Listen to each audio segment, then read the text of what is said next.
Okay guys, we have a new problem in Brookhaven, not Dead Rails. In Brookhaven, you are chilling in your house sleeping and you have don't know there is guy named Visible Guy. And your friend this is not come out because he is not named Visible Man. Okay, and guys, I am scary. And you're chilling in your house like this, sleeping.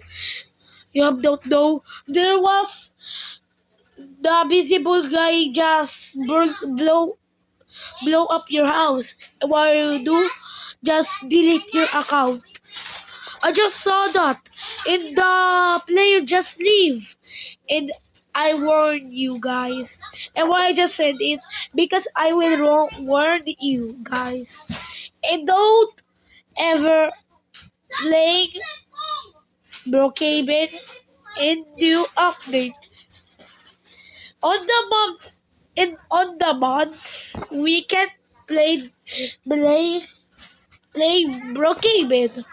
And not now, okay? And just delete your account now. You see this man, the visible man.